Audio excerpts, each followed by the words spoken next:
അപ്പം നിങ്ങൾ ലൈബ്രറി ആയിട്ട് ബന്ധപ്പെട്ട നിങ്ങൾക്ക് എല്ലാവർക്കും ആർക്കൈവിംഗ് എന്താ എന്നുള്ള കാര്യങ്ങൾ അറിയാം.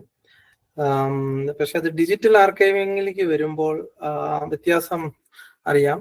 നമ്മൾ ഫിസിക്കലായിട്ട് ശേഖരിക്കുന്നതിന് പകരം ഡിജിറ്റലായിട്ട് ശേഖരിക്കുന്ന ഇടമാണല്ലോ ഡിജിറ്റൽ ആർക്കൈവ്. എന്നാൽ ഈ ഒരു മേഖലയിലെ ഇതുമായിട്ട് ബന്ധപ്പെട്ട വിവിധ പ്രവർത്തനങ്ങളെല്ലാം ചേർത്തും പൊതുവെ ഡിജിറ്റലൈസേഷൻ എന്ന് അറിയപ്പെടാറുണ്ട്. അപ്പം ഫിസിക്കൽ ആർക്കൈവും ഡിജിറ്റൽ ആർക്കൈവും തമ്മിലുള്ള വ്യത്യാസവും നിങ്ങൾക്കറിയാം. ഫിസിക്കൽ ആർക്കൈവിന്റെ പ്രശ്നം അത് ഇരിക്കുന്ന സ്ഥലത്ത് പോയി ആക്സസ് ചെയ്യണം എന്നൊരു പരിമിതി ഉള്ളപ്പോൾ ഗ്രന്ഥപുരയെ പോലെ ഒരു സൗജന്യ ഡിജിറ്റൽ ആർക്കൈവ് ലോകത്ത് എവിടെ ഇരുന്നിട്ടും നമുക്ക് തെരഞ്ഞു പരിശോധിക്കാൻ കഴിയും. അപ്പൊ ഡിജിറ്റൈസേഷൻ എന്ന പ്രക്രിയയെ കുറിച്ച് വളരെ ചുരുക്കി ഞാനൊന്ന് വിശദീകരിക്കാം. ഹാർഡ് കോപ്പി ആയിട്ടിരിക്കുന്ന ഒരു ഒബ്ജക്റ്റ്, അത് പുസ്തകമാകാം, മറ്റുള്ള സംഗതികളാകാം, ഫോട്ടോഗ്രാഫുകളാകാം, ഇതേമാതിരിയുള്ള ഒരു ക്യാമറ സെറ്റപ്പ് ഉപയോഗിച്ചോ അതല്ലെങ്കിൽ അത്യാധുനിക നിലവാരത്തിലുള്ള ബുക്ക് സ്കാനറുകൾ ഉപയോഗിച്ചോ, ഇനി അതല്ലെങ്കിൽ ഒരു ഘട്ടം കൂടെ കടന്ന് 3D ക്യാമറകൾ ഉപയോഗിച്ചോ ഡിജിറ്റലായിട്ട് മാറ്റുന്ന പ്രക്രിയയാണ് ഡിജിറ്റൈസേഷൻ. അപ്പൊ അങ്ങനെ ഡിജിറ്റൈസ് എടുത്ത ഒരു രേഖയുടെ ഉദാഹരണമാണ് ഇവിടെ ഗ്രന്ഥപുര പദ്ധതിയിലൂടെ ഡിജിറ്റൈസ് ചെയ്ത ഒരു രേഖയാണ്. എന്നാൽ ഈ പദ്ധതിയുടെ ചരിത്രം പരിശോധിക്കുമ്പോൾ 2009 തൊട്ട് 2021 വരെ ഇതൊരു വ്യക്തിഗത പദ്ധതി പോലാണ് നടന്നുപോയത്. എന്ന് പറഞ്ഞാൽ ഞാൻ എൻ്റെ ജോലി സമയം കഴിഞ്ഞ് കിട്ടുന്ന ഫ്രീ സമയം ഉപയോഗിച്ചിട്ട് എൻ്റെ കൈവശം വന്നു ചേരുന്ന പുരാരേഖകൾ ഡിജിറ്റൈസ് ചെയ്ത് അതെല്ലാവർക്കും പങ്കുവെക്കുന്ന ഒരു ഹോബി പ്രൊജക്റ്റായിട്ട് ഇത് തുടക്കത്തിൽ തുടങ്ങി. പക്ഷെ കാലം മുന്നോട്ട് പോയപ്പോൾ അതിനകത്ത് സഹായിക്കാനും പുസ്തകങ്ങൾ സംഭാവന ചെയ്യാനും ഒക്കെ ധാരാളം സുഹൃത്തുക്കൾ എത്തിച്ചേർന്നു. അപ്പൊ ആ വിധത്തിൽ അത് മുന്നോട്ട് പോയപ്പോൾ ഇപ്പൊ ഈ ഇവിടെ കാണിച്ചിരിക്കുന്ന എല്ലാ പുസ്തകങ്ങളൊക്കെ വളരെ മലയാള അച്ചടി ചരിത്രത്തിൽ പ്രാധാന്യമുള്ള പുസ്തകങ്ങൾ ഈ കാണുന്നത് മൊത്തം. ആദ്യത്തെ പുസ്തകം മലയാളത്തിൽ അച്ചടിച്ച ആദ്യത്തെ പുസ്തകമായ സംക്ഷേപ വേദാർത്ഥമാണ്. പിന്നെ രണ്ടാമത്തെ പുസ്തകം grammar of the Malayalam language, Robert ഡോമണ്ടിന്റെ പുസ്തകം 1799 ബോംബെയിൽ അച്ചടിച്ചത്. പിന്നെ മൂന്നാമത്തെ പുസ്തകം ഈ ചെറുപൈതങ്ങൾ എന്ന പേര് പ്രശസ്തമായ കേരളത്തിൽ കോട്ടയത്ത് അച്ചടിച്ച പുസ്തകം. അപ്പൊ ഈ ചരിത്ര പ്രാധാന്യമുള്ള പുസ്തകങ്ങളൊക്കെ ഗ്രന്ഥപുര പദ്ധതിയിലൂടെ ഡിജിറ്റൈസ് ചെയ്ത് പുറം ലോകത്ത് എത്തിക്കാൻ ഈ വ്യക്തിഗത പദ്ധതിയായിട്ട് ഇത് നടന്നു പോകുന്ന സമയത്ത് തന്നെ പറ്റി. അപ്പൊ തുടക്കത്തിൽ ചെയ്തിരുന്ന എന്താ വെച്ചാൽ നേരിട്ട് ഡിജിറ്റൈസേഷൻ ചെയ്യുകയായിരുന്നില്ല.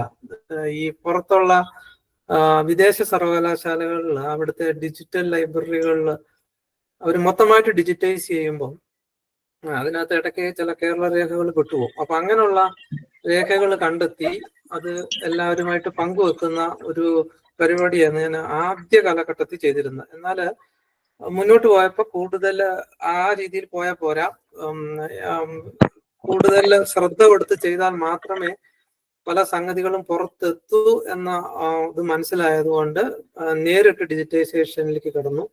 അപ്പൊ അങ്ങനെ തുടക്കകാലത്ത് തന്നെ ഡിജിറ്റൈസ് ചെയ്തൊരു പുസ്തകമായിരുന്നു ഇത്, ഈ സംക്ഷേപ വേദാർത്ഥം എന്ന പുസ്തകം. 1772 റോമിൽ അച്ചടിച്ച പുസ്തകമാണ്.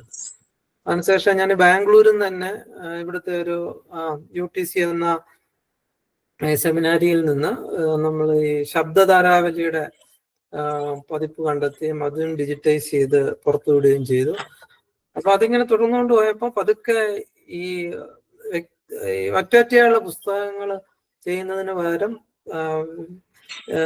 കൂടുതൽ സമഗ്രമായിട്ട് ചില പ്രത്യേക വിഷയത്തിലുള്ള പുസ്തകങ്ങൾ ഡിജിറ്റൈസ് ചെയ്തെടുക്കാൻ വേണ്ടിയിട്ട് വിവിധ പദ്ധതികൾ ആരംഭിച്ചു. അങ്ങനെ ആദ്യഘട്ടത്തിൽ തന്നെ തുടങ്ങിയ ഒരു പദ്ധതിയാണ് ഈ കേരള പാഠപുസ്തകങ്ങൾ ഡിജിറ്റൈസ് ചെയ്യുന്ന പദ്ധതി. അപ്പം കേരള പാഠപുസ്തകങ്ങൾ ആ കാലഘട്ടത്തിൽ തന്നെ ഡിജിറ്റൈസ് ചെയ്ത് തുടങ്ങി. അപ്പൊ ഇതെല്ലാം ഈ പുസ്തകങ്ങളൊന്നും എൻ്റെ കയ്യിലുള്ളതല്ല. ഇപ്പൊ പലരായിട്ട് ഇപ്പൊ ഇവിടെ കാണിച്ചിരിക്കുന്ന പലരായിട്ടും അവര് സംഘടിപ്പിച്ച് എന്നെ ഏൽപ്പിക്കുകയും ഞാൻ ഡിജിറ്റൈസേഷൻ ചെയ്യുക എന്നുള്ളൊരു കർത്തവ്യത്തിൽ ഏർപ്പെട്ട് അത് ഡിജിറ്റൈസ് ചെയ്ത് പുറത്തു വിട്ടതിന് ശേഷം രേഖകളൊക്കെ അവരെ തിരിച്ചേൽപ്പിക്കുകയാണ് ചെയ്തത്.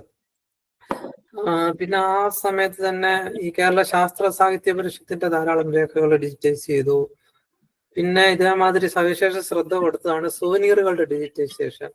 ഇതൊന്നും ആരും ശ്രദ്ധിക്കാത്ത സംഗതികളാണ്. ഈ സുവനീറുകൾ എന്നൊക്കെ പറഞ്ഞാൽ നമുക്കറിയാം, ഒരു പ്രാവശ്യം പ്രസിദ്ധീകരിക്കുകയുള്ളൂ, പുനഃപ്രസിദ്ധീകരണശാലയില്ല, സാധ്യതയില്ല. അപ്പൊ അതുകൊണ്ട് തന്നെ അത്തരം സംഗതികൾ ഡിജിറ്റൈസ് ചെയ്ത് സൂക്ഷിക്കേണ്ടതുണ്ട് എന്ന തിരിച്ചറിവിൽ നിന്ന് സുവനീറുകൾ, പഴയ സുവനീറുകൾ കണ്ടെടുത്ത് ഡിജിറ്റൈസ് ചെയ്യാൻ തുടങ്ങി.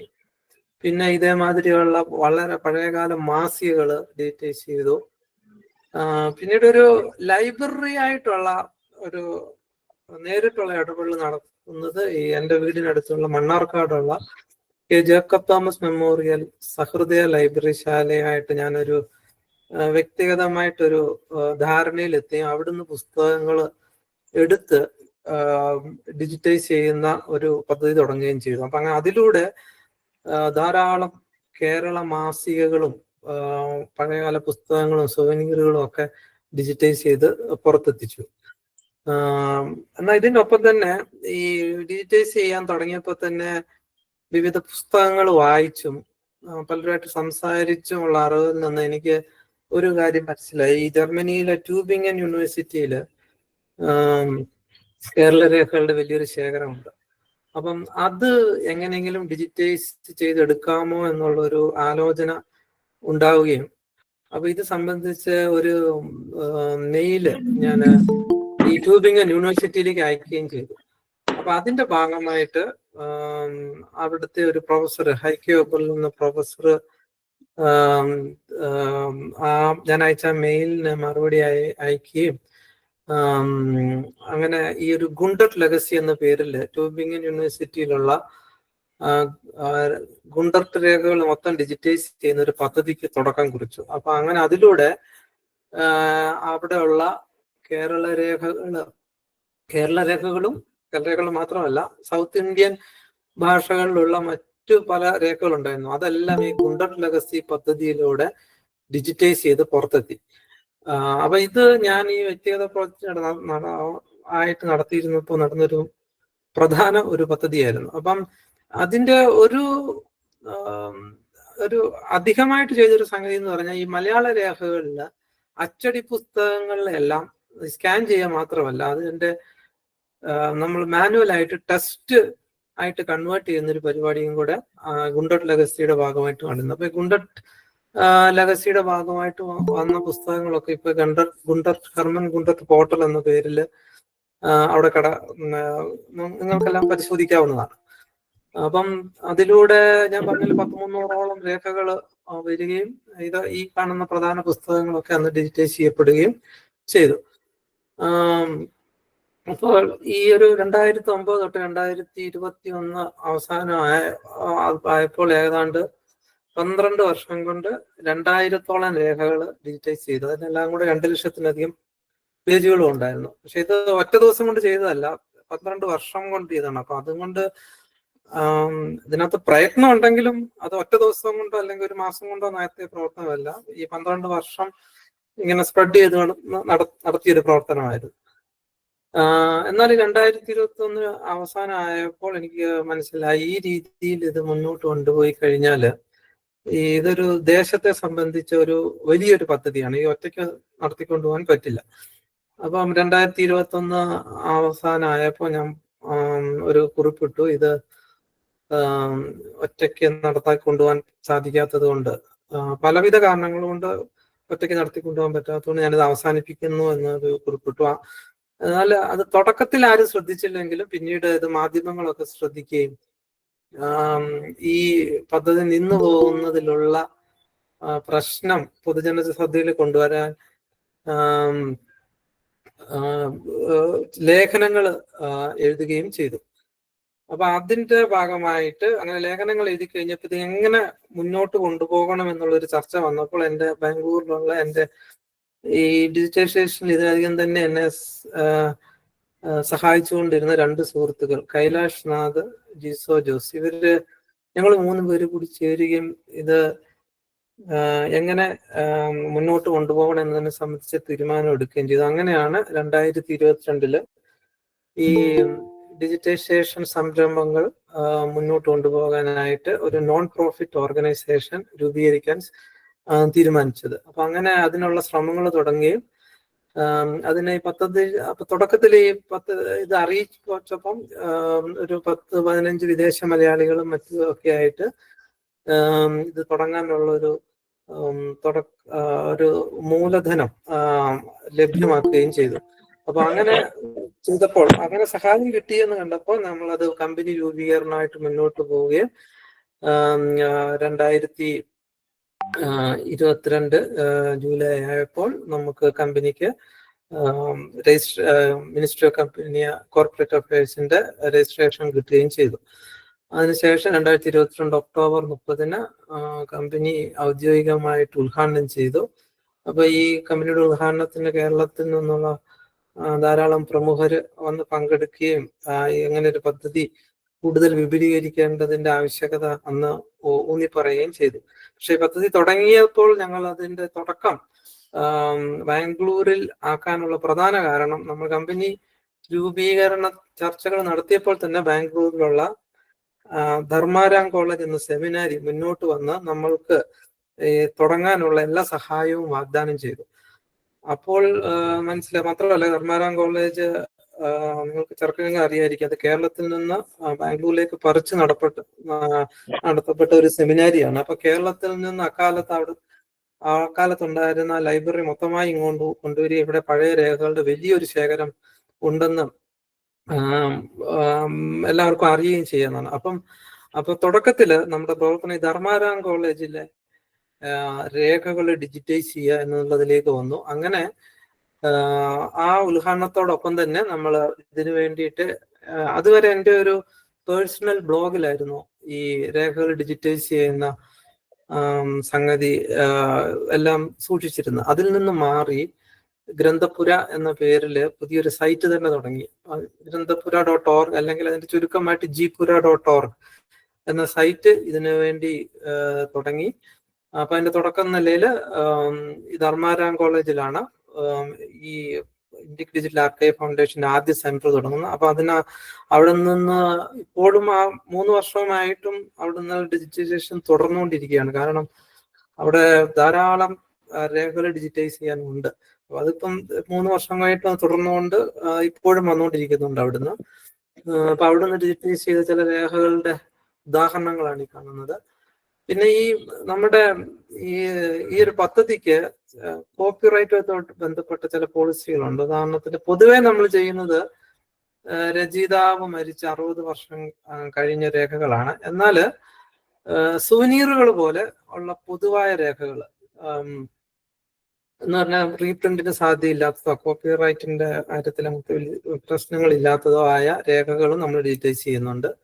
പിന്നെ പൊതുപണം മുടക്കി നിർമ്മിക്കുന്ന സർക്കാർ രേഖകൾ പോലുള്ളത് ഡിജിറ്റൈസ് ചെയ്യുന്നുണ്ട്. പിന്നെ പ്രത്യേകിച്ച് അങ്ങനെ ആരുടെയും ശ്രദ്ധ കിട്ടാതെ ഒറ്റ പ്രാവശ്യം അച്ചടിച്ച് നശിച്ചു പോകുന്ന ഇതേമാതിരിയുള്ള നോട്ടീസുകൾ, എഞ്ചുവടി, സിനിമാ പാട്ട് പുസ്തകം തുടങ്ങി വിവിധ ഡാറ്റകൾ ശേഖരിച്ചിരിക്കുന്ന രേഖകൾ, ഈ വിധത്തിൽ ഉള്ള സംഗതികളൊക്കെ നമ്മൾ ഡിജിറ്റൈസ് ചെയ്യുന്നുണ്ട്. ഇനി ഒരു താരതമ്യം നടത്തി കഴിഞ്ഞാൽ 12 വർഷം കൊണ്ട് ഈ സന്നദ്ധ പ്രവർത്തനത്തിലൂടെ നമുക്ക് ഡിജിറ്റൈസ് ചെയ്യാൻ കഴിഞ്ഞത് ഏതാണ്ട് 2000-നടുത്ത് രേഖകളാണ്. അതിനെല്ലാം കൂടെ 2 ലക്ഷത്തിനടുത്തും പേജുകളുണ്ട്. പക്ഷെ ഫൗണ്ടേഷൻ ആരംഭിച്ചിട്ട് 3 വർഷം ആകാൻ പോകുന്നു. 2 മാസം കൂടെ കഴിഞ്ഞാൽ 3 മാസം ആകും. അപ്പൊ ഇതിനകം തന്നെ അതിൽ കൂടെ 3250 പരം രേഖകൾ ഡിജിറ്റൈസ് ചെയ്ത് കഴിഞ്ഞു. അതിലെല്ലാം കൂടെ 3.5 ലക്ഷത്തിലധികം പേജുകളും ഉണ്ട്. അപ്പം ആ താരതമ്യത്തിൽ നിന്ന് തന്നെ മനസ്സിലാകും ഒരു വ്യക്തിഗത പദ്ധതിയിൽ നിന്ന് ഒരു സംഘടിത പ്രവർത്തനമായിട്ട് മാറിയപ്പോൾ ചെയ്യുന്ന രേഖകളുടെ എണ്ണം കൂടി, പേജുകളുടെ എണ്ണം കൂടി, അത് മാത്രമല്ല ഗുണനിലവാരത്തിലും വലിയ കുതിച്ചുചാട്ടം നടത്തുവാൻ കഴിഞ്ഞു. അപ്പൊ ഇന്നത്തെ ഒരു സ്ഥിതി നോക്കിക്കഴിഞ്ഞാൽ കുറച്ച് മുമ്പ് ഞാൻ എടുത്ത സൈറ്റിന്റെ സ്ക്രീൻഷോട്ടാണ്. അപ്പൊ നോക്കി കഴിഞ്ഞാൽ നിലവില് 5295 കേരള രേഖകൾ ഡിജിറ്റൈസ് ചെയ്ത് കഴിഞ്ഞു. ഇതിലെല്ലാം കൂടെ 5.5 ലക്ഷത്തിലധികം താളുകളുണ്ട്. ഈ ഇത്രയും പുസ്തകങ്ങൾ 5200 പരം പുസ്തകങ്ങളില് 13 ഭാഷകളിലുള്ള പുസ്തകമാണ്. അപ്പൊ അതിന്റെ അർത്ഥം മലയാളം മാത്രമല്ല, നമ്മുടെ ലക്ഷ്യം കേരളവുമായിട്ട് ബന്ധപ്പെട്ട് ഏതെങ്കിലും തരത്തില് ഏതെങ്കിലും ഭാഷയില് ഏത് ഭാഷയായാലും കുഴപ്പമില്ല, അത് അത്ര രേഖകളെല്ലാം നമ്മൾ ഡീറ്റെയിൽസ് ചെയ്യുന്നു. പിന്നെ ഈ രേഖകളെ അതിന്റെ വിഷയം അനുസരിച്ച് നിലവില് 10-40 കളക്ഷനുകളായിട്ട് വേർതിരിച്ചിട്ടുണ്ട്. രേഖകളെല്ലാം കൂടെ ഇതുവരെ നമ്മൾ രേഖപ്പെടുത്തിയതനുസരിച്ച് 820 പരം ഓതേഴ്സ് ഉണ്ട്. അപ്പൊ അതാണ് ഇപ്പോഴത്തെ ഒരു സ്ഥിതി. എന്നാൽ ഈ ഗ്രന്ഥപുരയ്ക്ക് പുറമെ 2 പ്രമുഖ പദ്ധതികളൂടെ ഇപ്പോൾ ഫൗണ്ടേഷൻ കീഴിലുണ്ട്. ഒന്ന്, നിങ്ങളിൽ പലർക്കും അറിയുന്ന ഓളം ഓൺലൈൻ നിഘണ്ടു. ഇതിപ്പോൾ ഫൗണ്ടേഷന്റെ ഭാഗമാണ്. ഇത് ഓളം ഓൺലൈൻ നിഘണ്ടു ഫൗണ്ടേഷന്റെ എന്നോട് കൂടെ ചേർന്ന് ഫൗണ്ടേഷന്റെ ഭാഗമായ കൈലാഷ് നാഥിന്റെ ഒരു പേഴ്സണൽ പദ്ധതിയായിരുന്നു ഓളം നിഘണ്ടു. അതും ഫൗണ്ടേഷന് കീഴിലാണ് ഇപ്പോൾ. പിന്നെ സമം എന്ന പേരിൽ ഒരു ദ്രാവിഡ ഭാഷ ഓൺലൈൻ നിഘണ്ടുവും ഇപ്പോൾ ഫൗണ്ടേഷന്റെ ഭാഗമായിട്ടുണ്ട്. ഇപ്പോൾ നിലവിലെ ഫൗണ്ടേഷന് 4ഓളം സെന്ററുകളുണ്ട്. ആദ്യത്തെ സെന്റർ ഞാൻ പറഞ്ഞല്ലോ, ഇതിന് ബാംഗ്ലൂർ ധർമാരാം കോളേജിലായിരുന്നു, അതിപ്പോഴും പ്രവർത്തിക്കുന്നു. പിന്നെ രണ്ടാമത്തേത് തിരുവനന്തപുരത്ത് പി ഗോവിന്ദപിള്ള റെഫറൻസ് ലൈബ്രറിയിൽ നിന്ന് പ്രവർത്തിക്കുന്നു. പിന്നെ ഒരു 2 മാസം മുമ്പ് നമ്മൾ മദ്രാസ് യൂണിവേഴ്സിറ്റിയുടെ പ്രത്യേകത അറിയാം. അത് കേരളത്തിലെ പ്രത്യേകിച്ച് മലബാർ റീജിയൻ മൊത്തമായിട്ടും ഒരു സമയത്ത് അവിടുത്തെ വിദ്യാഭ്യാസം മദ്രാസ് യൂണിവേഴ്സിറ്റിയുടെ കീഴിലായിരുന്നു, മദ്രാസ് പ്രസിഡൻസിയുടെ കീഴിലായിരുന്നു. അപ്പോൾ അതുകൊണ്ട് തന്നെ കേരളവുമായിട്ട് ബന്ധപ്പെട്ട ധാരാളം രേഖകൾ മദ്രാസ് യൂണിവേഴ്സിറ്റിയുടെ ആർക്കൈവിലുണ്ട്. അപ്പം അതിന്റെ ആർക്കൈവിലേക്ക് അത് കയറി ഡിജിറ്റൈസ് ചെയ്യാനുള്ള ഒരു അനുമതി നമ്മൾക്ക് തമിഴ് ഡിജിറ്റൈസേഷൻ പദ്ധതിയുമായിട്ട് ബന്ധപ്പെട്ട് പ്രവർത്തിക്കുന്ന ആളുകൾ നമ്മളെ സഹായിച്ച് കിട്ടി. അപ്പൊ അതിലൂടെ നമ്മൾ അവിടെ ചെന്ന് ഇപ്പോൾ മദ്രാസ് യൂണിവേഴ്സിറ്റിയുടെ ചെപ്പോക്ക് മെയിൻ ലൈബ്രറിയിലുള്ള ആർക്കൈവിൽ നിന്ന് കേരള രേഖകൾ കണ്ടെത്തി ഡിജിറ്റൈസ് ചെയ്യുന്ന പദ്ധതി നടന്നുകൊണ്ടിരിക്കുകയാണ്. അപ്പൊ അതിന് പുറമെ കഴിഞ്ഞ ആഴ്ച നമ്മൾ കോട്ടയം പബ്ലിക് ലൈബ്രറിയിൽ അവിടുത്തെ പുരാരേഖകൾ ഡിജിറ്റൈസ് ചെയ്യാൻ വേണ്ടിയിട്ട് ഒരു MOU ഒപ്പിട്ടു. അടുത്ത ഒരാഴ്ചക്കുള്ളിൽ അവിടെ ഡിജിറ്റൈസേഷൻ ആരംഭിക്കും. ഇതാണ് ഇപ്പൊ നിലവിലെ ഗ്രന്ഥപുരയ്ക്കുള്ള ഡിജിറ്റൈസേഷൻ സെന്ററുകൾ. എന്നാൽ ഭാവി മുന്നോട്ട് പോകുമ്പോൾ കൂടുതൽ സെന്ററുകൾ തുടങ്ങാൻ ഉദ്ദേശിക്കുന്നുണ്ട് കേരളത്തിലെ മറ്റിടങ്ങളിൽ. അതായത് എവിടെയെങ്കിലും പോയി സെന്റർ തുടങ്ങാന്നുള്ള പൊതുജനങ്ങളുടെ സഹകരണം കിട്ടുന്ന ആവശ്യത്തിന് ഡിജിറ്റൈസ് ചെയ്യാൻ വേണ്ടി ആവശ്യത്തിന് രേഖകളുള്ള സ്ഥലത്ത് സെന്ററുകൾ തുടങ്ങുക. പിന്നെ ചില അപൂർവ അവസരങ്ങളിൽ നമുക്ക് ചില രേഖകൾ പുറത്തെത്തിക്കാൻ പറ്റില്ലായിരിക്കും, അങ്ങനെയുള്ളിടത്ത് പോയി ചെയ്യാൻ വേണ്ടി മൊബൈൽ ഡിജിറ്റൈസേഷൻ യൂണിറ്റുകൾ സ്ഥാപിക്കുക. പിന്നെ കേരളത്തിന് പുറത്ത് ഇപ്പൊ തന്നെ അറിയാം, ബാംഗ്ലൂരും ചെന്നൈയും ഓൾറെഡി നമ്മൾ സെന്ററുകളുണ്ട്. അപ്പൊ ആ രീതിയിൽ ഇന്ത്യയിലെ പല നഗരങ്ങളിലും ഇതേമാതിരി കേരള രേഖകൾ ഇരിപ്പുണ്ട്. അപ്പൊ അതൊക്കെ ഡിജിറ്റൈസ് ചെയ്യാനുള്ള പദ്ധതി മുന്നോട്ട് പോകുമ്പോൾ ആലോചനയിലുണ്ട്. പിന്നെ വിദേശങ്ങളിലും ഇതേമാതിരി കേരള രേഖകളുണ്ട്, ഉദാഹരണത്തിന് ഗുണ്ടർ ലെഗസി പോലുള്ള പദ്ധതികൾ. അപ്പൊ അത് വേറെ പല രാജ്യങ്ങളിലും ഉണ്ട്. അപ്പൊ അതൊക്കെ മുന്നോട്ട് പോകുമ്പോൾ ഏതെങ്കിലും വിധത്തിൽ പലരുടെ സഹകരണത്തോടെ ഡിജിറ്റൈസ് ചെയ്തത് പുറത്തെത്തിക്കുക എന്നുള്ളത് ഭാവി ഉദ്ദേശമാണ്. പിന്നെ ഇതിനു പുറമെ ചില സവിശേഷ പദ്ധതികൾ ആലോചനയുണ്ട്. ഉദാഹരണത്തിന് താളിയോലകൾ, കയ്യെഴുത്ത് കൃതികൾ, ലഘുലേഖകൾ, ഇതെല്ലാം ഡിജിറ്റൈസ് ചെയ്യാൻ. പിന്നെ സിനിമ നോട്ടീസുകൾ, സിനിമ പോസ്റ്ററുകൾ, പിന്നെ ലിറ്റിൽ മാസികകൾ തുടങ്ങിയൊക്കെ ഡിജിറ്റൈസ് ചെയ്യാൻ പറ്റും. ഇതിനകത്ത് സിനിമാ പാഠ്യപുസ്തകങ്ങൾ ഇതിനകം തന്നെ ഒരു 60-ഓളം പുസ്തകങ്ങൾ ഇതിനകം ചെയ്തു കഴിഞ്ഞു. പിന്നെ സുവനീറുകൾ, പാഠപുസ്തകങ്ങൾ ഇതിനകം ഉള്ള പദ്ധതി തന്നെയാണ്, പക്ഷെ അത് കുറച്ചുകൂടെ വിപുലപ്പെടുത്തുക. പിന്നെ അടുത്തൊരു പ്രധാന പദ്ധതി ഓളം ഓൺലൈൻ നിഘണ്ടു, അത് നിങ്ങൾ പലരും ഉപയോഗിക്കുന്നതായിരിക്കും. അത് ഈ ഗ്രന്ഥപുരയിലൂടെ ഡിജിറ്റൈസ് ചെയ്തെടുക്കുന്ന ധാരാളം നിഘണ്ടുക്കളുണ്ട്, അതിലെ ഉള്ളടക്കം ഉപയോഗിച്ച് ഓളം ഓൺലൈൻ നിഘണ്ടു വിപുലീകരിക്കാനുള്ള പദ്ധതിയുണ്ട്.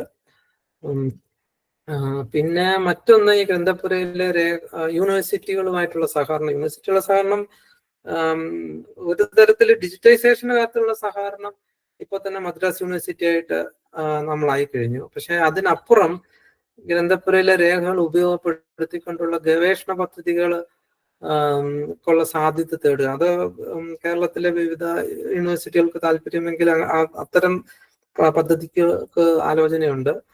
പിന്നെ ഗ്രന്ഥപുരയിലെ ഉപയോഗിച്ച് നോക്കിയവർക്ക് നിങ്ങൾക്ക് പലർക്കും അറിയാൻ മെറ്റാഡാറ്റ പുഷ്ടിപ്പെടുത്തുകയാണ് ഒരു ആർക്കൈവ് രേഖയെ സംബന്ധിച്ചിടത്തോളം ഏറ്റവും പ്രാധാന്യമുള്ള സംഗതി. അപ്പോൾ ഇപ്പൊ നിലവിലെ വളരെ അത്യാവശ്യമുള്ള കുറച്ച് മെറ്റാഡാറ്റ ഉണ്ട് എന്നുള്ളതിനപ്പുറം അത് പുഷ്ടിപ്പെടുത്താനായിട്ട് വിവിധ ഇന്റേൺഷിപ്പ് പദ്ധതികൾക്ക് ആലോചനയുണ്ട്. പിന്നെ അതിന് പുറമെ കേരളത്തിന് പുറത്ത് കിടന്നാൽ പൊതുവായിട്ടുള്ള പറയുകയാണെങ്കിൽ ഈ ഡിജിറ്റൈസേഷൻ ഇപ്പൊ നമ്മൾക്കിപ്പോ ഒരു ഫൗണ്ടേഷനായി അതിനെ സഹായിക്കാനും മറ്റു തരത്തിലൊക്കെ പിന്തുണയ്ക്കാനാവുന്നുണ്ട്. പക്ഷെ വേറെ ചില ചെറു ഭാഷകളുടെ ഒന്നും സ്ഥിതി ഇതല്ല. അപ്പൊ അവർക്ക് ആവശ്യമായിട്ടുള്ള സാങ്കേതിക സൗകര്യങ്ങൾ ഒരുക്കി കൊടുക്കുക, പിന്നെ മറ്റു ഭാഷകൾക്കുള്ള പിന്തുണ കൊടുക്കുക, ഇതിനാവശ്യമായ ചില സോഫ്റ്റ്വെയർ ആപ്ലിക്കേഷൻസ് ഡെവലപ്പ് ചെയ്യുക. അപ്പം ഇതൊക്കെ ഭാവിയിലേക്കുള്ള ഉദ്ദേശങ്ങളാണ്. പിന്നെ ഞാൻ ഇതിന്റെ സൈറ്റ് ഒന്ന് ഓടിച്ച് കാണിക്കാം. ഇപ്പം ഞാൻ മുമ്പ് കാണിച്ചതുപോലെ ഇത് ആണ് സൈറ്റ്, ഗ്രന്ഥപുര സൈറ്റ്. അപ്പം ഇതിന് അടുത്ത് ഏറ്റവും മുകളിൽ ഇതിന്റെ സ്ട്രാറ്റജീസ് കൊടുത്തിട്ടുണ്ട്. അതിന്റെ താഴെ നോക്കിക്കഴിഞ്ഞാൽ ആദ്യം റയർ ആയിട്ടുള്ള കുറച്ച് ഡോക്യുമെന്റ്സ്, സെലക്ടഡ് ഡോക്യുമെന്റ്സ് ലിസ്റ്റ് ചെയ്തിട്ടുണ്ട്. പിന്നെ കുറച്ച് അതിനകത്ത് തെരഞ്ഞെടുത്ത കുറച്ച് രേഖകൾ, പിന്നെ ചില പ്രധാനപ്പെട്ട കളക്ഷനുകൾ ലിസ്റ്റ് ചെയ്തിട്ടുണ്ട്. ഏറ്റവും ഈ അടുത്ത് റിലീസ് ചെയ്ത സാധനങ്ങൾ ഏറ്റവും അടിയിലും കാണാവുന്നതാണ്. അപ്പൊ ഏതെങ്കിലും ഒരു രേഖയിൽ നമ്മൾ ക്ലിക്ക് ചെയ്ത് എടുത്തു കഴിഞ്ഞാൽ ആ രേഖ ഇതേമാതിരി അതിൻ്റെതായ ഒരു പേജ് തുറന്നു വരും. രണ്ട് വിധത്തിൽ ഇത് ഉപയോഗിക്കാം. ഒന്ന്, ഇതിപ്പോ ഓൺലൈനായിട്ട് ഈ വിധത്തിൽ നേരിട്ട് ഇത് വായിച്ചെടുക്കാം. ഈ വിധത്തിൽ ഇത് ചെയ്താൽ മതി. ഇതൊക്കെ ഒരു പഴയകാല കേരള ഫോട്ടോസ്. ഇനി അതും അല്ലെങ്കിൽ നിങ്ങൾക്ക് ഡൗൺലോഡ് ചെയ്യണമെങ്കിൽ PDF നേരിട്ട് ഡൗൺലോഡ് ചെയ്തെടുക്കാം. പിന്നെ ഇതിന്റെ താഴേക്ക് വന്നു കഴിഞ്ഞാൽ അത്യാവശ്യമുള്ള മെറ്റാഡാറ്റ ഒക്കെ കൊടുത്തിട്ടുണ്ട്. പക്ഷെ ഞാൻ മുമ്പ് സൂചിപ്പിച്ചതുപോലെ ഈ മെറ്റാഡാറ്റ മാത്രം പോരാ.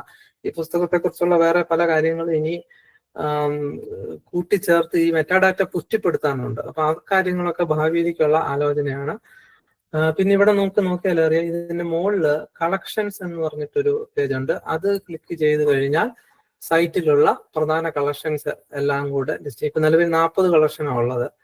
അതിനകത്ത് 2 കളക്ഷനാണ് മാസ്റ്റർ കളക്ഷൻ എന്ന് പറഞ്ഞത്. ഒന്ന് പ്രധാന ശേഖരവും മറ്റൊന്ന് മൂലശേഖരവും. ഈ പ്രധാന ശേഖരം എന്ന് മൂലശേഖരം എന്ന് പറഞ്ഞു കഴിഞ്ഞാൽ ഞാൻ പണ്ട് കാലത്ത് ഡിജിറ്റൈസ് ചെയ്ത ആ പഴയ രേഖകളെല്ലാം കൂടെ അത് ഇങ്ങോട്ട് മൈഗ്രേറ്റ് ചെയ്തുകൊണ്ടിരിക്കുകയാണ്. അതെല്ലാം കൂടെയാണ് മൂലശേഖരത്തിൽ വരുന്നത്. പ്രധാന ശേഖരം എന്ന് പറഞ്ഞാൽ കമ്പനി തുടങ്ങിയതിന് ശേഷമുള്ള രേഖകളെല്ലാം പ്രധാന ശേഖരത്തിന്റെ കീഴിലും വരും. പിന്നെ കളക്ഷനുകൾ മുമ്പ് സൂചിപ്പിച്ച മാതിരി പലതരം കളക്ഷനുകളുണ്ട്. ഇപ്പം മദ്രാസ് യൂണിവേഴ്സിറ്റിയിൽ നിന്നുള്ള കളക്ഷനുകളെല്ലാം. പിന്നെ ഇവിടെ കേരള സുവനീറുകളുടെ കളക്ഷൻ, ആ രീതിയിൽ ധർമാരാം കോളേജ് കളക്ഷൻ, ടെക്സ്റ്റ് ബുക്കുകളുടെ കളക്ഷൻ, തൊഴിലാളി ദിനപത്രത്തിന്റെ കളക്ഷൻ, ആ വിധത്തിൽ പലവിധ കളക്ഷനുകളുണ്ട്. അപ്പൊ ആ കളക്ഷനുകൾ ക്ലിക്ക് ചെയ്ത് കഴിഞ്ഞാൽ പിന്നെ അവിടെ നിന്നുള്ള രേഖകൾ ഇതേമാതിരി കിട്ടും. പിന്നെ ആ രേഖയ്ക്കകത്ത് ക്ലിക്ക് കഴിഞ്ഞാൽ ഞാൻ ഇവിടെ കാണിച്ചത് മാതിരി ആ രേഖയെക്കുറിച്ചുള്ള വിവരങ്ങൾ കിട്ടും. അപ്പം മദ്രാസ് യൂണിവേഴ്സിറ്റിയുടെ കളക്ഷൻ, പിന്നെ കേരള സുവനീറുകളുടെ കളക്ഷൻ, പാഠപുസ്തകങ്ങൾ ഇതിനകം നമ്മൾ ഏതാണ്ട് 583 പാഠപുസ്തകങ്ങൾ ഡിജിറ്റൈസ് ചെയ്ത് കഴിഞ്ഞു. പിന്നെ 1960കളിൽ പ്രസിദ്ധീകരിച്ചതിന് തൊഴിലാളി ദിനപത്രത്തിന്റെ പഴയകാല പതിപ്പുകൾ, ഇത് എല്ലാം നമുക്ക് കിട്ടിയത് ധർമാരാം കോളേജിൽ നിന്നാണ്. അവിടെ ഇനിയും ധാരാളം ഇതേമാതിരിയുള്ള പഴയകാല പത്രങ്ങളും മാസികകളും ഒക്കെ ഡിജിറ്റൈസ് ചെയ്യാൻ വേണ്ടി കാത്തിരിക്കുകയാണ്. അപ്പൊ ഇത് മൊത്തം ഇതിപ്പോ 1 വർഷത്തെ മാത്രമാണ് ഇത് കിട്ടിയിരിക്കുന്നത്. അപ്പൊ അത് തന്നെ 164ഓളം ദിവസത്തെ മൊത്തം കിട്ടിയിട്ടുണ്ട്. പിന്നെ അതുപോലെ വേറൊരു കളക്ഷനാണ് കേരള സർക്കാർ രേഖകളുടെ കളക്ഷൻ ഉണ്ടാക്കിയിട്ടുണ്ട്. അപ്പൊ അതൊക്കെയാണ് അതിന്റെ സ്ഥിതി. പിന്നെ അടുത്തത് ഈ ഫൗണ്ടേഷൻ എന്ന ലിങ്കിൽ ക്ലിക്ക് ചെയ്ത് കഴിഞ്ഞാൽ നമ്മുടെ സൈറ്റിൽ കമ്പനി സൈറ്റിലേക്ക് വരും. അപ്പൊ കമ്പനി സൈറ്റിൽ വന്നാൽ കമ്പനിയുടെ പ്രവർത്തന ഉദ്ദേശം കൊടുത്തിട്ടുണ്ട്. അപ്പൊ അതിനകത്ത് നമ്മുടെ നിലവിലെ പ്രൊജക്റ്റുകൾ ഏതൊക്കെയാന്ന് പറഞ്ഞിട്ടുണ്ട്. ഗ്രന്ഥപുരയുണ്ട്, ഓളമുണ്ട്, സമമുണ്ട്, പിന്നെ അതിന്റെ ചെറിയൊരു ചരിത്രം കൊടുത്തിട്ടുണ്ട്. പിന്നെ നമ്മുടെ ഗവേണിംഗ് ബോർഡിലുള്ള ആളുകളുടെ വിവരങ്ങൾ, പിന്നെ നമ്മുടെ ഈ കമ്പനിയായിട്ട് ചേർന്ന് പ്രവർത്തിക്കുന്ന വിവിധ സെന്ററുകളിൽ ജോലി ചെയ്യുന്നവരുടെ വിവരങ്ങളും കൊടുത്തിട്ടുണ്ട്. പിന്നെ കുറച്ച് പേര് വോളണ്ടിയേഴ്സ് ആയിട്ട് നമ്മളെ സപ്പോർട്ട് ചെയ്യുന്നവരുണ്ട്, അവരുടെ വിവരങ്ങൾ.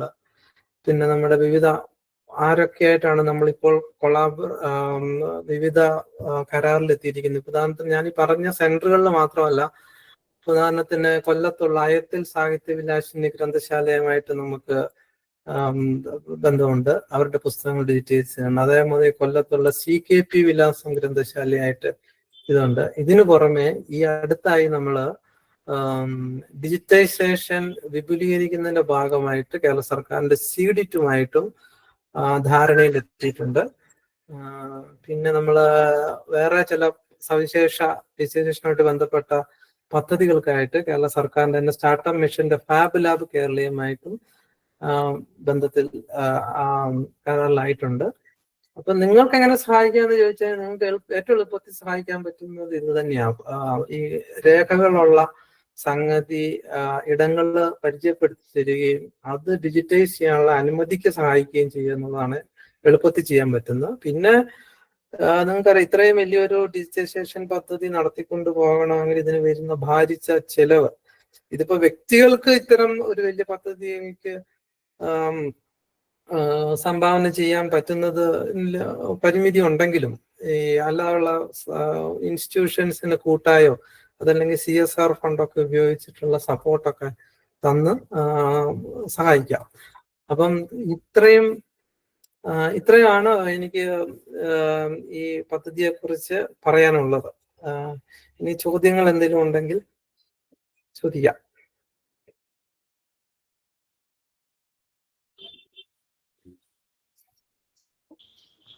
സാർ, നമുക്ക് ഡിജിറ്റൈസ് ചെയ്തിരിക്കുന്ന മെറ്റീരിയൽസിൽ നമുക്ക് കണ്ടന്റ് സെർച്ച് ചെയ്യാനായിട്ട് നമ്മൾ കൊടുക്കുന്ന ഒരു സബ്ജക്റ്റ് കണ്ടന്റ് അല്ലാതെ അതിനകത്തുനിന്ന് നമുക്കൊരു കണ്ടന്റ് റിട്രീവ് ചെയ്യാനായിട്ട് പറ്റുമോ? അതിങ്ങനെ മലയാളത്തിലാണോ ഇംഗ്ലീഷിലാണോ, എങ്ങനെ അതിന്റെ ഒരു റിട്രീവ്? ഓക്കെ, അതിനെക്കുറിച്ച് ഞാൻ ലഘുവായിട്ട് പറയാം. ഈ പറയുന്ന സംഗതി എന്ന് പറഞ്ഞാൽ ഇപ്പൊ നമുക്കറിയാം ഡിജിറ്റൈസ് ചെയ്യാന്ന് പറഞ്ഞാൽ അതിന്റെ സ്കാൻ പതിപ്പാണ് കിട്ടുന്നത്. അതപ്പോ ഇമേജ് ആണ്. പക്ഷെ ഈ അടുത്തായിട്ട് കഴിഞ്ഞ ഒരു 2 മാസമായിട്ട് നമ്മള് ഈ നമ്മുടെ സൈറ്റില് ഗൂഗിളിന്റെ ജെമിനി OCR ഇന്റഗ്രേറ്റ് ചെയ്തിട്ടുണ്ട്. അപ്പൊ അതുകൊണ്ട് തന്നെ അത് ഇവിടെ നിന്നുണ്ട് ഫുൾ ടെസ്റ്റ് എന്ന് പറഞ്ഞിട്ടൊരു സാധനമുണ്ട്. അതിൽ നിന്ന് നോക്കിക്കേ, ഈ പുസ്തകം സ്കാൻ ചെയ്തതിന്റെ അതേ ടെസ്റ്റ് ഇവിടെ വന്നിട്ടുണ്ട്. പക്ഷെ ഇതിന്റെ ഒരു സംഗതി ഇത് പ്രൂഫ് റീഡ് ചെയ്തതല്ല, ഈ സോഫ്റ്റ്വെയർ OCR ചെയ്ത് ആ ടെസ്റ്റ് ആണ് ഈ കാണുന്നത്. അപ്പൊ ആ രീതിയിൽ ഇപ്പൊ കഴിഞ്ഞ 2 മാസത്തിനിടയ്ക്ക് റിലീസ് ചെയ്ത പുസ്തകങ്ങളിലൊക്കെ ആ സൗകര്യം കാണാൻ പറ്റും. പക്ഷെ അതിന് മുമ്പുള്ളതൊക്കെ നമ്മൾ ഇനി അത് റൺ ചെയ്യണം. ഇപ്പൊ ഈ ടെസ്റ്റ് ഇപ്പം പുതിയ സ്കാനുകൾക്ക് ലഭ്യമാണ്. അതാണ് അതിന്റെ ഉത്തരം.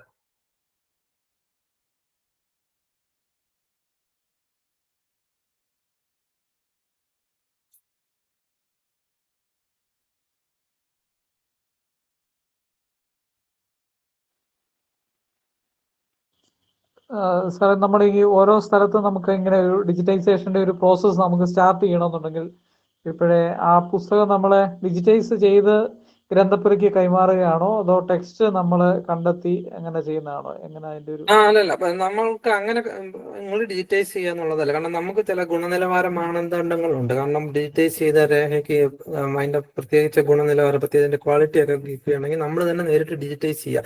അപ്പൊ നിങ്ങൾ ചെയ്യേണ്ടത് ഇത്ര രേഖകൾ ഉള്ളത് അറിയിക്കുക. ഞങ്ങൾക്ക് താൽക്കാലികമായിട്ട് ആ ടെസ്റ്റ് ഞങ്ങൾക്ക് ഡിജിറ്റൈസ് ചെയ്യാൻ വേണ്ടി തരികയാണ് ചെയ്യേണ്ടത്. അപ്പൊ ഡിജിറ്റൈസ് ചെയ്ത് കഴിഞ്ഞാൽ അത് തിരിച്ചു കൊടുക്കും. അത് ആ ഉടമസ്ഥർക്ക് തന്നെ.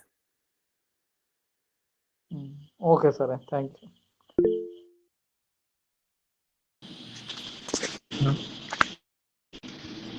ഫിനാൻഷ്യൽ സപ്പോർട്ട് എങ്ങനെയാണെന്ന് പറഞ്ഞ?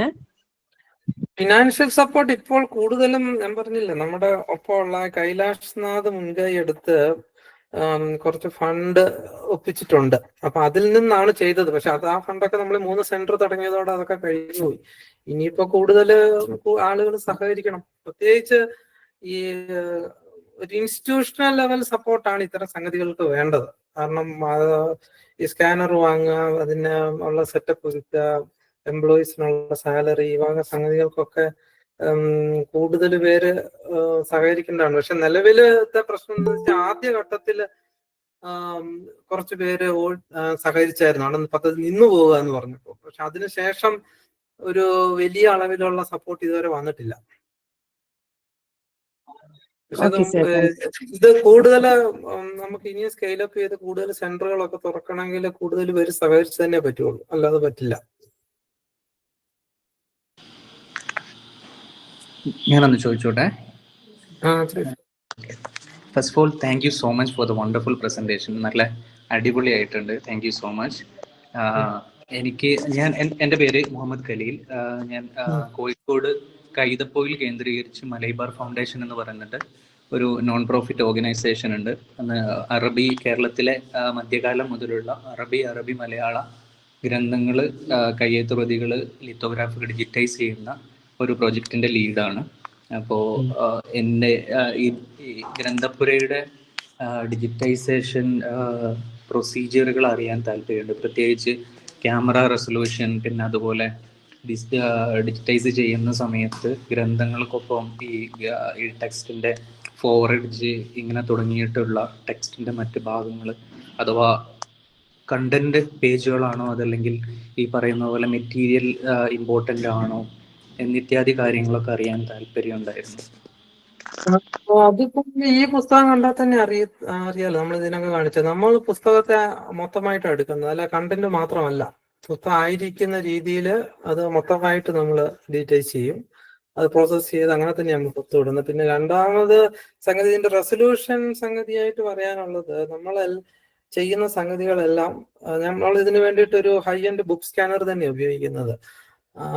നമ്മൾ 400 DPIയിലാണ് സ്കാൻ ചെയ്തെടുക്കുന്നത്. അപ്പൊ അതുകൊണ്ട് സൈസ് കൂടുതലാണെന്നൊരു പരിമിതി ഉണ്ടെങ്കിൽ പോലും നമുക്കത് നല്ല ഗുണനിലവാരത്തിൽ കിട്ടുകയും ഭാവിയിൽ മറ്റെന്തെങ്കിലും സംഗതികൾ നമുക്ക് ചെയ്യണമെങ്കിൽ അത് ഉപകാരപ്പെടുകയും ചെയ്യും.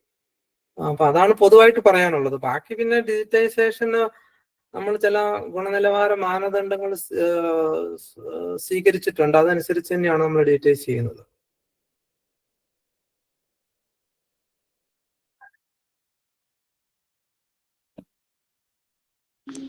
പിന്നെ എടുത്തു പറയാനുള്ള കാര്യം, നമ്മൾ ഡിജിറ്റൈസ് ചെയ്യുന്ന പബ്ലിക് ഡൊമെയിൻ അല്ലെങ്കിൽ ഫ്രീ ലൈസൻസിനുള്ള രേഖകളെല്ലാം നമ്മൾ പബ്ലിക് ആയിട്ട് റിലീസ് ചെയ്യും.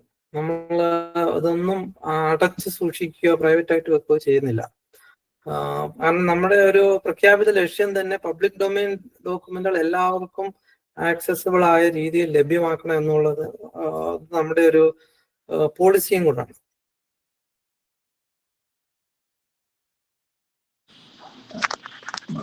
മറ്റൊരു ചോദ്യം കൂടെ ഉണ്ടായിരുന്നു.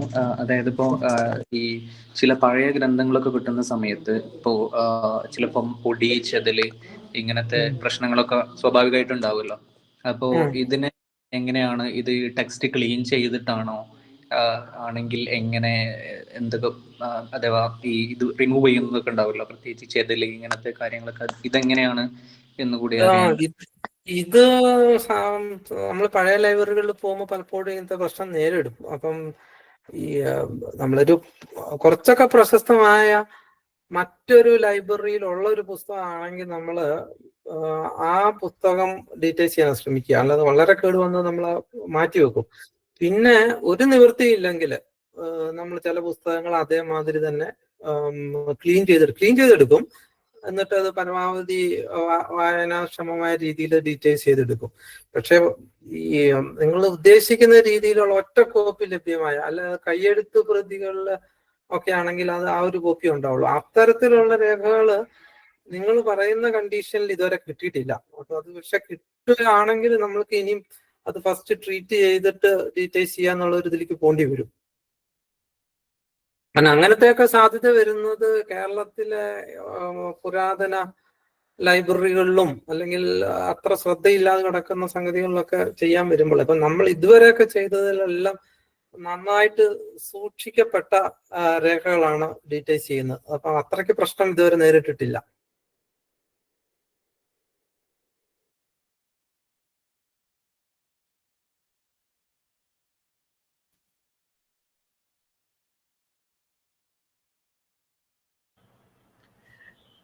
സാറ് പരിഷത്തിന്റെ പ്രസിദ്ധീകരണങ്ങളും പുസ്തകങ്ങളും ഡീറ്റെയിൽസ് ചെയ്തിട്ടുണ്ടെന്ന് പറഞ്ഞല്ലോ. അത് പ്രത്യേക കളക്ഷൻ ആയിട്ട് ഇതിനകത്ത് കാണിച്ചിട്ടുണ്ടോ?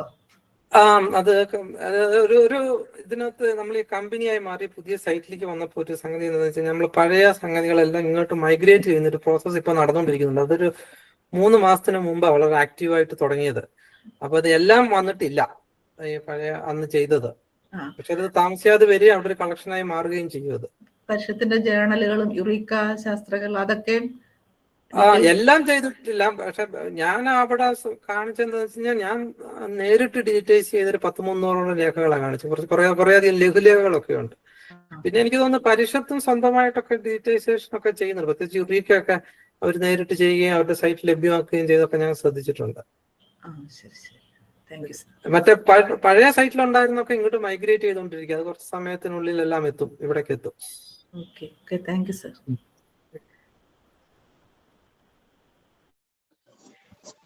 Hello sir. സർ പറഞ്ഞു. Sir Shiju sir, good evening. നല്ല സെക്ഷൻ ആയിരുന്നു. കുറെ നാളായിട്ട് സാറിനെ പരിചയപ്പെടണമെന്ന് ഒരുപാട് ആഗ്രഹിച്ചിരുന്ന ഒരു വ്യക്തിയാണ് ഞാൻ. ഞാൻ ഗ്രന്ഥപുരയുടെ സൈറ്റിലൊക്കെ കയറി നോക്കിയിട്ടുണ്ട്. സാറിന് പേഴ്സണലി മെയിൽ ചെയ്തിട്ടുണ്ട്, പക്ഷെ അത് കറക്റ്റ് ആയിരുന്നോ എന്ന് എനിക്കറിയില്ല മെയിൽ ID. ഞാൻ ഒരു റിസർച്ച് സ്കോളർ ആണ്. ഞാൻ ഒരു ഹിസ്റ്റോറിക്കൽ റിസർച്ച് പൊയ്കയിൽ യോഹന്നാൻ എന്ന് പറയുന്ന അദ്ദേഹത്തിനെ ബേസ് ചെയ്തിട്ടുള്ള ഒരു ഹിസ്റ്റോറിക്കൽ റിസർച്ച് ചെയ്തുകൊണ്ടിരിക്കുന്നത്. അപ്പം അതുമായിട്ട് ബന്ധപ്പെട്ട പ്രൈമറി ഡേറ്റ കിട്ടുമോ എന്നറിയാൻ വേണ്ടിയിട്ടാണ് ഗ്രന്ഥപുരയുടെ സൈറ്റിൽ നോക്കിയത്. അപ്പം എനിക്ക് കൃത്യമായിട്ട് കിട്ടിയിട്ടില്ല.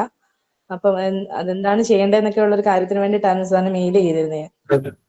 അതിനെ കുറിച്ച് ചോദിച്ചു കഴിഞ്ഞാൽ ഇപ്പൊ സെർച്ച് ചെയ്ത് കണ്ടുപിടിക്കുക എന്നുള്ളതിനപ്പുറം ഒരു പ്രത്യേക വിഷയം ആദ്യകാലത്തൊക്കെ ഞാനൊരു 100 അല്ലെങ്കിൽ 200 രേഖകളൊക്കെ ആയപ്പോ ഈ വിഷയമൊക്കെ ചോദിച്ചു കഴിഞ്ഞാൽ ഉത്തരം പറയാനായിരുന്നു. ഇനിയിപ്പോ നിലവിൽ അത് പറ്റില്ല. കാരണം 5000-ൽ പരം രേഖകളായി. ഇതിനകത്ത് ഏത് രേഖ എന്ത് എന്നൊരു ധാരണ എനിക്കില്ല. ഈ മിഷണറി റിപ്പോർട്ടുകള്, അതുപോലെ തന്നെ മിഷണറി റിപ്പോർട്ടുകളൊക്കെ കുറച്ച് എന്റെ പഴയ സൈറ്റിൽ കിടപ്പുണ്ട്. അത് ഞാൻ പറഞ്ഞില്ല, എല്ലാം ഇങ്ങോട്ട് മാറ്റിയിട്ടില്ല, മാറ്റിക്കൊണ്ടിരിക്കുന്നതേ ഉള്ളൂ. അത് അതിൽ കൂടെ തെരഞ്ഞു നോക്കുക എന്നുള്ളത് എനിക്കുള്ളൂ. അല്ലാതെ ഒരു പ്രത്യേക വിഷയത്തെ പറ്റി ചോദിച്ചു കഴിഞ്ഞാൽ അത് എനിക്കും അറിയത്തില്ല. കാരണം എന്റെ ഫോക്കസ് ഇപ്പൊ പൂർണ്ണമായും ഡിജിറ്റൈസേഷനിൽ മാത്രമാണ്. ഞാൻ അതിനകത്തെ ഉള്ളടക്കം നോക്കാറേ ഇല്ല. ഇപ്പം അതിനുള്ള സമയം കിട്ടാറില്ല. ഇപ്പം താല്പര്യവും മാറി. അതുകൊണ്ട് ആക്സസ് ചെയ്യുന്നതിന് എക്സ്ട്രാ ഫീ അങ്ങനെ എന്തെങ്കിലും ഉണ്ടോ? ഫീ അങ്ങനെ എന്തെങ്കിലും നമുക്ക് മെറ്റീരിയൽസ് ആക്സസ് ചെയ്യുന്നതിന്? ഇല്ല, അത് ഞാൻ പറഞ്ഞല്ലോ, നമ്മൾ ചെയ്യുന്നതെല്ലാം ഓപ്പൺ ആണ്. അല്ലാതെ ഒന്നും എടുത്തു വെച്ചില്ല. പ്രത്യേകിച്ച് പഴയ രേഖകളാണെങ്കിൽ ഒന്നുപോലും നമ്മള് പ്രൈവറ്റ് ആക്കി വെക്കുകയാണെന്നും ചെയ്യുന്നില്ല. നമ്മളെല്ലാം ഓപ്പൺ സോഴ്സാണ് കാര്യങ്ങൾ.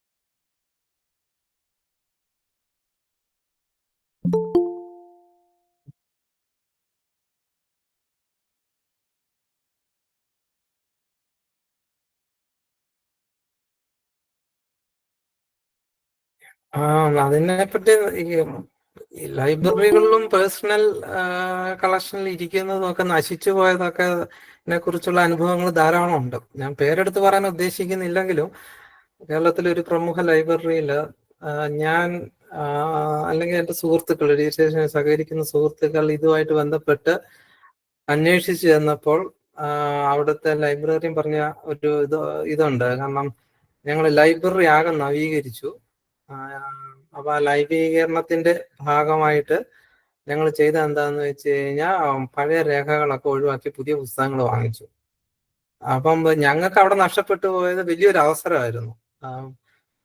അപ്പൊ അങ്ങനെയുള്ള അനുഭവങ്ങൾ പലതുണ്ട്. കേരളത്തിലെ ഈ ലൈബ്രറി നവീകരണം എന്ന പേരിൽ കേരളത്തിൽ നടക്കുന്നത് എനിക്ക് തോന്നുന്നു പൊതുവെ ലൈബ്രറി നശീകരണമാണ്. അല്ലാതെ നമ്മൾ പഴയ രേഖകൾക്ക് ആവശ്യമായ ഒരു ശ്രദ്ധ കൊടുത്ത് ഈ പഴയ രേഖകളെ ഒരു പ്രത്യേക ആർക്കൈവിലേക്ക് മാറ്റുമോ അങ്ങനത്തെ പരിപാടികൾ നമ്മുടെ എനിക്ക് തോന്നുന്നു നമ്മുടെ ഒരു സംസ്കാരത്തിന്റെ ഒരു കൊണ്ടം കൂടെ ആയിരിക്കാം അത് അങ്ങനെ നടക്കുന്നതായിട്ട് വളരെയധികം കുറച്ചധികം ദുരനുഭവങ്ങളുണ്ട് അക്കാര്യത്തിൽ. രേഖകൾ നശിപ്പിച്ചു കളഞ്ഞ ദുരനുഭവങ്ങൾ.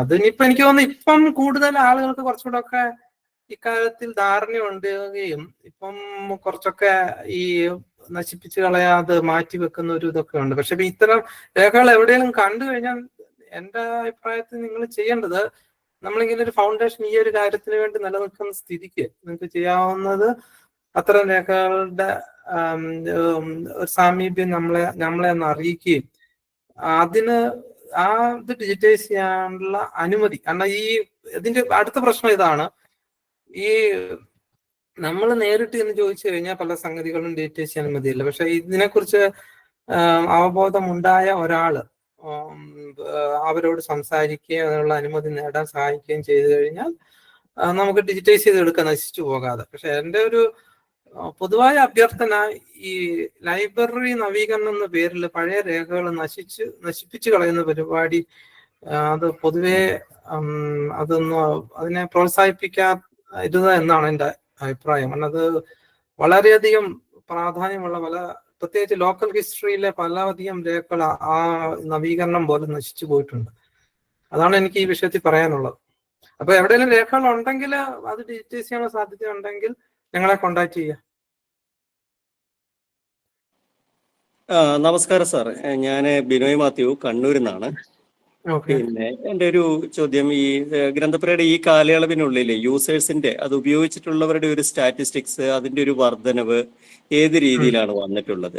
ഇനി അത്തരത്തിലുള്ള കൂടുതൽ യൂസേഴ്സിൽ നിന്ന് ഏതെങ്കിലും തരത്തിൽ ഇതിനെ മോണിറ്റൈസ് ചെയ്യാൻ, ഞാൻ ഉദ്ദേശിക്കുന്ന അതിൻ്റെ അകത്ത് പരസ്യങ്ങളോ അല്ലെങ്കിൽ അത്ര സാധ്യതകളിലൂടെ ഗ്രന്ഥപുരയ്ക്ക് വളരാനുള്ള, യൂസേഴ്സിൽ നിന്നുള്ള ഫീ അല്ല ഞാൻ ഉദ്ദേശിക്കുന്നത്, വളരാനുള്ള സാധ്യതയുണ്ടോ? ഒന്ന്, ഈ സ്റ്റാറ്റിസ്റ്റിക്സ് അങ്ങനെ വർദ്ധിക്കുന്നു, യൂസേഴ്സിന്റെ അത് ഉപയോഗിക്കുന്ന ആൾക്കാരുടെ വ്യൂവേഴ്സിന്റെ എണ്ണം എങ്ങനെ വർദ്ധിക്കുന്നു എന്നതും ആ വർധനവ് ഏതെങ്കിലും തരത്തിൽ ഗ്രന്ഥപുരയെ സഹായിക്കുന്നതാക്കി മാറ്റാൻ കഴിയുമോ എന്നുള്ളതും. ആദ്യത്തേത് ചോദ്യത്തിനുള്ള ഉത്തരം, സ്റ്റാറ്റിസ്റ്റിക്സ് ഇപ്പൊ നമ്മൾ പബ്ലിക്കായിട്ട് പബ്ലിഷ് ചെയ്തിട്ടില്ലെങ്കിലും ഈ ഓരോ ദിവസവും ഏതാണ്ട് 1000-ഓളം ആളുകൾ ഗ്രന്ഥപുര സന്ദർശിക്കുകയും പല വിധത്തിൽ അത് ഉപയോഗപ്പെടുത്തുകയും ചെയ്യുന്നുണ്ട്.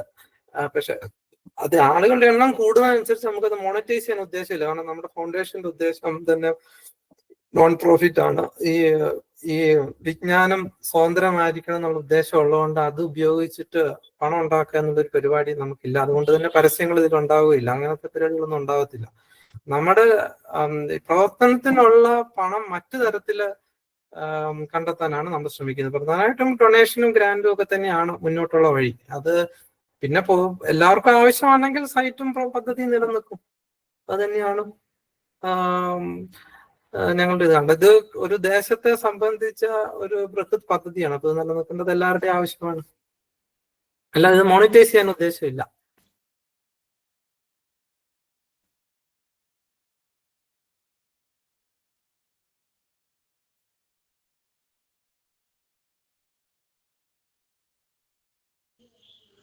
സാറേ, ഞാൻ പത്തനാപുരത്ത് സെന്റ് സ്റ്റീഫൻസ് കോളേജിലെ ലൈബ്രറിയാണ്. അപ്പം ഈ കോളേജിലെ ലൈബ്രറികളെല്ലാം നമ്മൾ ഫേസ് ചെയ്യുന്ന ഒരു പ്രശ്നം ഈ ഡോക്യുമെന്റ് നമുക്ക് റിട്രീവ് ചെയ്യുന്നതിനകത്തിലെ ആ ഒരു പ്രോസസ്സാണ്. അപ്പോൾ ഉദാഹരണം പറഞ്ഞാൽ നമ്മൾ ഓതർ വെച്ച് സെർച്ച് ചെയ്യാം, ടൈറ്റില്, അങ്ങനെ കണ്ടന്റ്. സാർ മുമ്പ് പറഞ്ഞതിൻ്റെ കൂടെ ഒരു മെറ്റാഡേറ്റ ഒന്ന് ഡെവലപ്പ് ചെയ്യുന്നത്, എനിക്ക് തോന്നുന്നത് ഈ ഒരു മെറ്റാഡേറ്റ ഡെവലപ്മെന്റ് പ്രോസസ്സ് കഴിയുമ്പം മുമ്പ് പറഞ്ഞതുപോലെ പൊയ്യയിൽ യോഹന്നാനെ കുറിച്ചുള്ള രേഖ, പൊയ്യയിൽ യോഹന്നാൻ എന്ന് പറഞ്ഞ് സെർച്ച് ചെയ്ത് കഴിഞ്ഞാൽ അതിനകത്തുനിന്ന് ഡേറ്റ കിട്ടുന്ന ഒരു സിസ്റ്റത്തിലേക്ക്. കാരണം അല്ലെങ്കിൽ നമ്മളൊരു കുറെ സാധനം നമ്മുടെ ഉണ്ട്, പക്ഷെ അതിനെ നമുക്ക് ഇങ്ങനെ ഓരോന്നോരോ നോക്കുന്നത് അതൊരു ഇത് പറഞ്ഞത് ഉയർത്തിക്കൊണ്ട് വന്നത് ഒരു നല്ലൊരു വിഷയമാണ്. കാരണം ഇതൊരു പ്രധാന വിഷയം. ഇതുകൊണ്ട് തന്നെയാണ് ഞാൻ അവിടെ എന്റെ പ്രസന്റേഷനിൽ ഞാനൊരു പ്രത്യേക സംഗതി പറഞ്ഞിരുന്നു, രേഖകളുടെ മെറ്റാഡാറ്റ പുഷ്ടിപ്പെടുത്തുക. അപ്പൊ അങ്ങനെ വരുമ്പോൾ ഇപ്പൊ നമുക്കറിയാം, ഇപ്പൊ ഇതിപ്പം 1975 എഴുതിയ ഒരു ലഘുലേഖയാണ്. ഇപ്പൊ ഇത് അടിയന്തരാവസ്ഥയെ കുറിച്ചുള്ളതാ. അപ്പൊ ഇവിടെ നമ്മൾക്ക് സത്യത്തില് ടോപ്പിക്സ് എന്ന പേരില് ഇത്തരം സംഗതികൾ കൊടുക്കാനുള്ള സൗകര്യം ഉണ്ട്. പക്ഷെ ഇപ്പൊ നിലവിൽ കൊടുത്തിരിക്കുന്നത് പൊളിറ്റിക്സ് മാത്രമാണ്. പക്ഷെ ഇതിപ്പോ അടിയന്തരാവസ്ഥയുടെ കാര്യങ്ങള് അങ്ങനത്തെ കൊടുക്കാൻ സൗകര്യമുണ്ട്. പക്ഷെ ഇപ്പൊ നിലവില് നമ്മുടെ ഒരു പരിമിതമായ ഈ നമ്മുടെ ഇത് വർക്ക് ചെയ്യുന്നവരുടെ ഒരു പരിമിതി ഇത് കൊണ്ടും അവർക്ക് അതിനുള്ള ആവശ്യമുള്ള സമയം ഇല്ലാത്തത് കൊണ്ടും ഈ മെറ്റാഡാറ്റ പുഷ്ടിപ്പെടുത്താൻ അവരോട് പറയുന്നതിൽ കാര്യമില്ല. അപ്പൊ അതുകൊണ്ട് തന്നെ ഈ പുഷ്ടിപ്പെടുത്തലിന് വേണ്ടിയിട്ട് നമ്മൾ സ്പെഷ്യൽ ഇന്റേൺഷിപ്പ് പ്രൊജക്റ്റുകൾ നമ്മൾ മുന്നോട്ട് പോകുമ്പോൾ ആലോചിക്കുന്നുണ്ട്. അപ്പം ആ സമയത്ത് ഈ ടോപ്പിക്സിന്റെ ഒക്കെ എണ്ണം കൂട്ടുകയും കൂടുതൽ കാര്യങ്ങൾ കൂട്ടിച്ചേർക്കുകയും അബ്സ്ട്രാക്ട് കുറച്ചുകൂടെ മെച്ചപ്പെടുത്തുക തുടങ്ങിയ കാര്യങ്ങൾ ചെയ്യാവുന്നതാണ്. ഇപ്പൊ നിലവിൽ ശരിയാ, ബേസിക് മെറ്റാഡാറ്റ ഇപ്പൊ ഉള്ളൂ. അപ്പൊ അത് നിലവിൽ നമുക്ക് അതേ പറ്റുള്ളൂ. അതുകൊണ്ടാണ് മെറ്റാഡാറ്റ പുഷ്ടിപ്പെടുത്തിയാൽ മാത്രം ഇത് കൂടുതൽ ഉപയോഗപ്പെടുകയുള്ളൂ. അപ്പൊ മുമ്പ് പറഞ്ഞ പൊയ്കയിൽ അപ്പച്ചന്റെ കാര്യമൊക്കെ പറഞ്ഞു കഴിഞ്ഞാൽ, സത്യം പറഞ്ഞു കഴിഞ്ഞാൽ ടോപ്പിക്സിൽ അത്തരം രേഖകളിൽ ടോപ്പിക്സിൽ പൊയ്കയിൽ അപ്പച്ചൻ എന്നുള്ള ഒരു ഇത് കൊടുത്താൽ മാത്രം മതി. അപ്പൊ പൊയ്കയിൽ അപ്പച്ചനെ കുറിച്ചുള്ള എല്ലാ രേഖകളും ഒരുമിച്ച് കിട്ടും. പക്ഷെ നിലവിൽ അത് ചെയ്തിട്ടില്ല. ചെയ്യാതിരിക്കാനുള്ള കാരണം ഞാൻ സൂചിപ്പിച്ചതാ. ഒറ്റ കാര്യം കൂടി സാർ, അത് ഈ വോളണ്ടിയറിങ് എന്ന് പറഞ്ഞല്ലോ, അതിന് വോളണ്ടിയേഴ്സിന്റെ ഒരു സാധ്യത പറഞ്ഞു. അപ്പൊ ഏത് തരത്തിലാണ് ഈ ഒരു പ്രൊജക്റ്റിൽ വോളണ്ടിയർ ചെയ്യാൻ വേണ്ടിയിട്ട് കഴിയുക? ഇപ്പം ഞങ്ങളെ പോലുള്ളവർക്ക് അതിലൊരു സാധ്യതയുണ്ടോ? ഏത് തരത്തിലാണ് ഒരു വോളണ്ടിയർ സാധ്യത? ഇതിന്റെ കാര്യത്തിൽ ഇപ്പം വോളണ്ടിയേഴ്സ് ആയിട്ട് കുറച്ച് പേരെ കൊടുത്തിട്ടുണ്ട്. ഇവര് പ്രധാനമായിട്ടും നമ്മളൊക്കെ വോളണ്ടിയർ ആയിട്ട് ഹെൽപ്പ് ചെയ്തിരിക്കുന്നത് ഈ സൈറ്റിന് വേണ്ട ചില സാങ്കേതിക സൗകര്യങ്ങൾ ഒരുക്കുക, പിന്നെ ചില ആപ്ലിക്കേഷനുകൾ ഡെവലപ്പ് ചെയ്യുക, അങ്ങനെയുള്ള കാര്യങ്ങൾക്കാണ്. പക്ഷെ ഇതല്ലാതെ നമ്മൾക്ക് ഒരു സന്നദ്ധ പ്രവർത്തകരുടെ ഒരു കൂട്ടമുണ്ട്.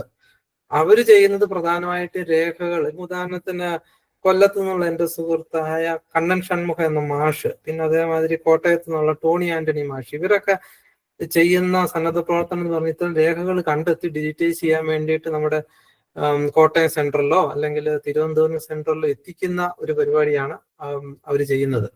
അപ്പൊ ആ രീതിയിലുള്ള കൊളാബറേഷൻ ആണ് നിലവിൽ ലഭ്യമായത്. ഇതിനപ്പുറത്തേക്ക് സാധ്യതകൾ ഉണ്ടോ എന്ന് ചോദിച്ചാൽ ഉണ്ടാവാം. ഇപ്പൊ ഉദാഹരണത്തിന് ഇപ്പൊ ഈ പല രേഖകളുടെയും അബ്സ്ട്രാക്ട് തയ്യാറാക്കി തരാൻ നിങ്ങൾ ആർക്കെങ്കിലും താല്പര്യം ഉണ്ടെങ്കിൽ അത് തയ്യാറാക്കി തന്നാൽ നമുക്ക് ഇതിനകത്ത് ചേർക്കാം.